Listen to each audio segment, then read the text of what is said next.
Nesse capítulo, vamos começar integrando um velho, José, a uma jovem. O binário estava formado. O homem idoso, tradição antiga, e a jovem, virgem, a nova ideia, a forma pura guardada no coração da humanidade. Se quiserem ter um conhecimento meio assim, só no português, que é interessante fazer isso, na língua portuguesa. Pega-se o nome Eva, aquela que desobedeceu, e se lê de trás para frente. Vai ser muito interessante. Escrevam Eva e depois leiam de trás para frente. E coloquem o nome, então, Maria. Aí nasce um princípio que vai unir a primeira, a segunda humanidade que caiu de forma interessante, a nova forma que estava sendo vivida. E aí nasce uma criança, e essa criança é Jesus. Jesus não é o novo, mas Jesus é o que estava antes, é o que governava na segunda família e é o que vai governar a terceira, guiando o povo à quarta raça humana. E é muito interessante esse princípio. As raças eram amarelas, esse princípio de meditação, silêncio. Vocês conhecem o princípio da raça amarela. Teríamos então a raça vermelha, a raça do pensamento. Depois teríamos a raça das palavras, que seria a raça negra, e depois encontramos a raça branca, com suas leis, suas ações e sua ciência. Assim a humanidade tem atingido o quarto grau e Jesus estava entre nós para fazer uma única coisa: unificar. Unificar as raças para poder elevar todos a um único princípio, a única base. Quatro mestres existiam, os quatro mestres para cada raça, um mestre para cada raça, e Jesus vinha uni-los. Jesus era a quinta essência, Jesus era o quinto elemento, Jesus era a vontade, a elevação e o princípio de toda a hermética. É muito bonito, porém, a ideia de que todos pensam que Jesus seria um superdotado, um superpoderoso. É exemplo do que teria acontecido com Moisés. Mas usamos muito uma palavra que é estranha para vocês e para nós não. A eletricidade, a energia, o astral, a magia sempre habitou. Porque na hora de formar a vida, a própria vida se autoformou. O que é o que eu estou dizendo? A vida somente vem da vida. A vida não pode vir da morte. O existir não pode vir do inexistente. Então, o que se pode imaginar é que sempre esteve o dia em um único ponto, em um único lugar. Que Deus sempre esteve coerente e forte, e que adormecidos em formas estranhas estava toda a nossa raça humana. E em certo dia, por motivos transcendentes que não cabe em nossa mente explicações, despertamos. Temos que dizer isso para dizer que estamos, e se estamos, não duvidamos de estar. Podemos não saber como, mas sabemos que chegamos e entendemos então que houve uma causa. Ora, se eu nasci e tive uma causa, existe um princípio. Esse princípio se desenvolve me prendendo a primeira vez como uma mãe prende um filho. Então, a primeira base que eu tive foi semelhante, em analogia, a uma mãe que encontrou um momento de amor com o pai. É por isso que a primeira família podemos chamar de pai e depois pular para filho, porque pai e mãe era o mesmo princípio, era a mesma base. O pai e a mãe é em si ele próprio. Ele é a base masculina, ativa, e é a base feminina, passiva. Ele em si próprio gerou o filho. E isso é a grande marca da nossa conversa. Então o filho nasce, e o filho nasce para conduzir a humanidade ao que eu chamo de reintegração, ou o que vocês poderiam chamar de alguma forma, de harmonização, ou de colocar em harmonia, em equilíbrio, o homem na Terra, as forças que regem o poder mental e astral do plano universal.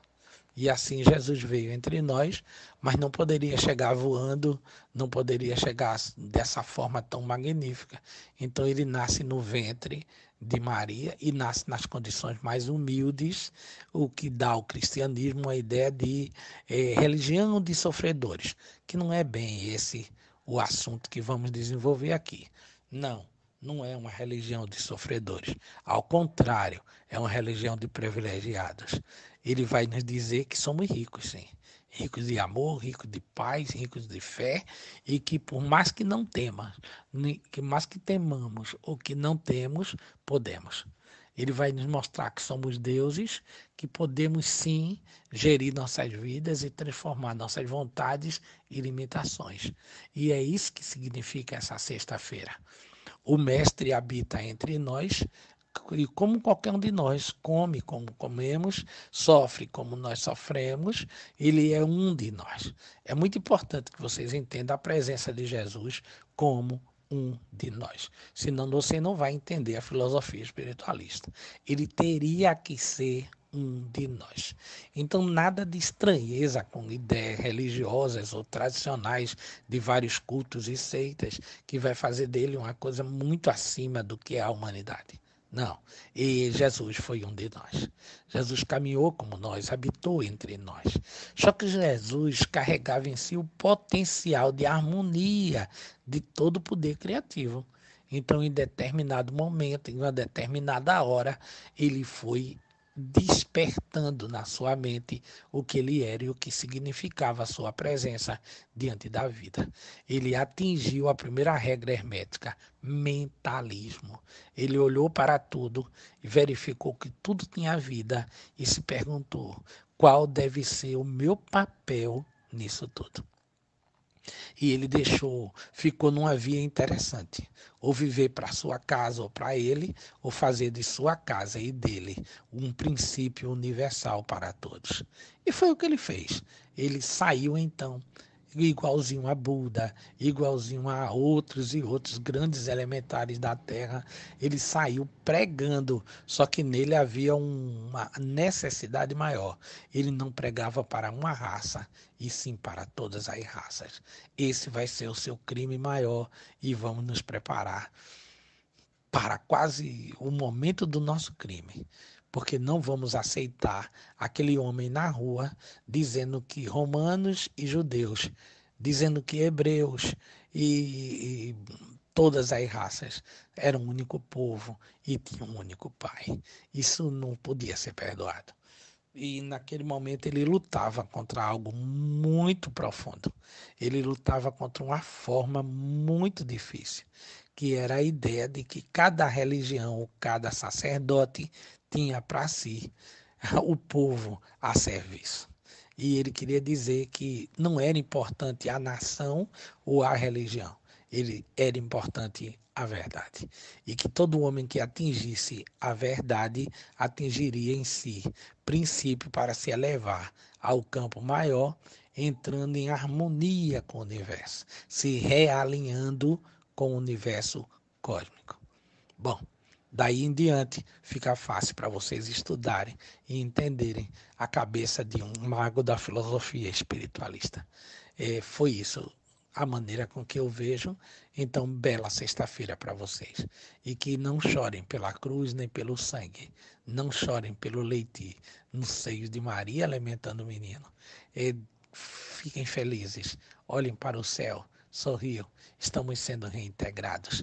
Não tenham medo das estradas, da rua, nem das dificuldades. Fazem parte.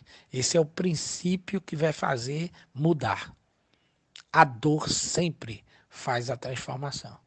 Procure dentro de você o potencial crístico de harmonizar, acreditar na união de todas as raças, na união de família, na união através do amor, e você vai descobrir que mesmo sem ter nada, você terá tudo. E vai descobrir que muitas vezes aquele que tem tudo na vida não tem nada. Vai ser fantástico igualar-se ao mais poderoso e ao menor de todos.